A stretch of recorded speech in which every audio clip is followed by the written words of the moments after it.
The question of where Jesus went after his crucifixion has been a topic of profound theological contemplation. It raises intriguing questions. Did Jesus immediately ascend to heaven? Did he venture into the depths of hell to liberate souls ensnared by sin?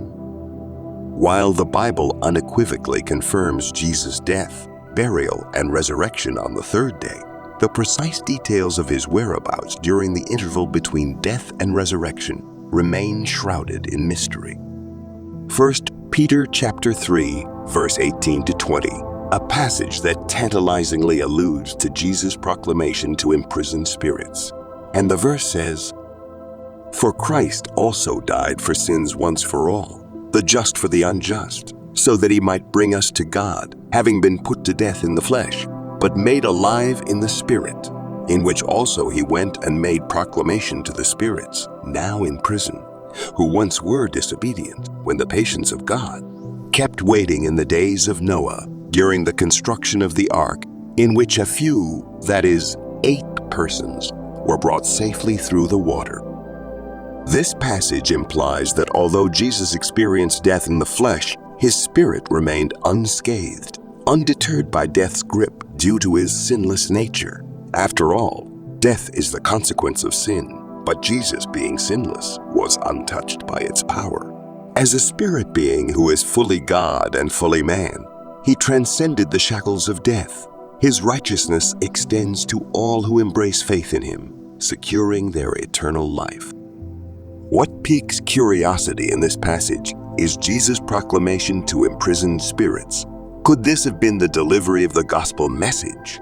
Did Jesus, during his time apart from his physical body in the grave, present the gospel to those who had perished in the flood? Or was this message intended for the saved members of Noah's family, awaiting Jesus' redemptive work at Calvary? Some propose that Jesus preached the gospel to those who perished in the flood, offering them an opportunity to hear it since his redemptive sacrifice had not yet taken place. Yet, this interpretation appears incongruous with Hebrews chapter 9, verse 27, which maintains that man is appointed to die once, followed by judgment. No mention of a second chance after death. Alternatively, it's posited that Jesus descended to the realm where Old Testament saints resided, known as paradise, who had not yet gained access to heaven due to the absence of Jesus' atonement for them. Notably, when Jesus told the thief on the cross, "Today you will be with me in paradise," he didn't specify heaven.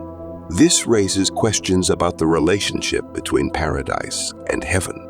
However, the Bible depicts the Old Testament saints as secure in God's redemptive plan, featuring them in the Hall of Faith in Hebrews chapter 11.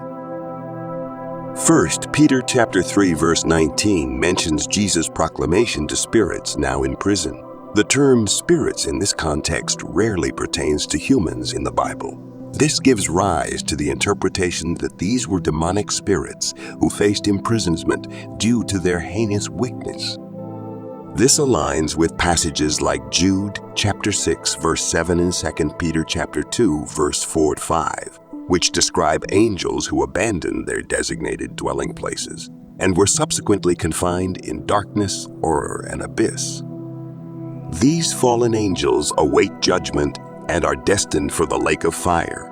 Thus, it's plausible that Jesus declared his triumph over Satan and these fallen angels during his sojourn in this spiritual realm. Afterward, he may have ascended to heaven, remaining there until his resurrection on the third day. However, the precise duration of his presence in this spiritual realm remains a mystery concealed in the Bible's pages. While the Bible offers glimpses into where Jesus might have been between his crucifixion and resurrection, numerous aspects of this enigmatic period remain undisclosed. Nonetheless, one truth remains unassailable. God's redemptive design and Jesus' ultimate victory are at the heart of this narrative. Above all, the Bible underscores the urgency of placing faith in Jesus Christ for salvation, averting the dire consequences of sin and separation from God.